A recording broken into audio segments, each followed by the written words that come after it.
આ જીવ વિજ્ઞાન દરેક સજીવનો પાયાનો એકમ આપણે આવું ભણતા આવીએ છીએ. ઘણા બધા કોષ ભેગા થાય એટલે એમાંથી અલગ રચના બનશે. જેમ આપણો પાયો, આ મારું શરીર છે, આનો પાયો શું છે તો કોષ, સેલ, જેને ઇંગ્લિશમાં શું કહેવાય છે?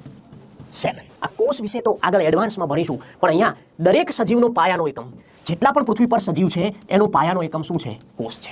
જેમ આપણું ઘર છે, ધારો કે તમારું મકાન છે, તો એ મકાન અચાનક ઊભું નથી થઈ ગયું, એના પાયામાં શું આવી છે તો કે ઈંટો મુકાઈ છે, એક ઈંટ ઉપર બીજી, બીજા ઉપર ત્રીજી, ત્રીજા ઉપર ચોથી. તો આ આખું મકાન બનવા માટે જેમ પાયારૂપ ભૂમિકામાં ઈંટ હતી, એમ આ શરીર બનવા માટે તમારું કે મારું એ શરીરના પાયામાં શું રહેલું છે? કોષ. આ કોષ, ઘણા બધા કોષ ભેગા થાય એટલે એમાંથી શું બને છે? પેશી. એક નાની પેશી બને છે, અને એ પેશી, ટિશ્યુ રચના જેને કહીએ, એ પેશીઓ ભેગી થાય છે. એ પેશીમાંથી શરીરનો શું બને છે? અંગ, અથવા બીજો શબ્દ છે અવયવ.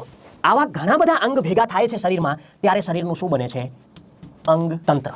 અને આવા તંત્રો ભેગા થઈ અને શરીરની રચના થાય છે. શરીરની રચના. માનવ શરીર છે એની અંદર 10⁴ જેટલા કોષ છે. આપણા શરીરમાં કેટલા કોષ છે?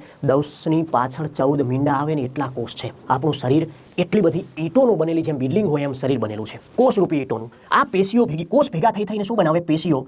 656 જેટલી પેશી છે. માનવ શરીરમાં 80 જેટલા અંગ છે, અને આવા 11 તંત્રો છે. આ તંત્રો ભેગા થઈને એક શરીરની રચના કરી રહ્યા છે. તો આપણે, તમે વિજ્ઞાન ભણશો તો તમને આ તંત્રો ભણવાનું આવશે. માનવ તંત્રો. તંત્ર એટલે સિસ્ટમ, તંત્રનો અભ્યાસ કરતું વિજ્ઞાન. માનવ શરીરના તંત્રનો અભ્યાસ કરતું વિજ્ઞાન એટલે એનાટોમી. જો તમે એનાટોમી ભણો છો મિત્રો, તો તમે માનવ શરીર શું છે એને જાણી શકો. એટલા માટે જો તંત્ર શબ્દ છે, પાચન તંત્ર, કંકાલ તંત્ર, શ્વસન તંત્ર, પ્રજનન તંત્ર, ઉત્સર્જન તંત્ર, રુધિરાભિસરણ તંત્ર, ગ્રંથિ તંત્ર, ચેતાતંત્ર, આ બધા તંત્રો ભેગા થયા ત્યારે શું બન્યું છે?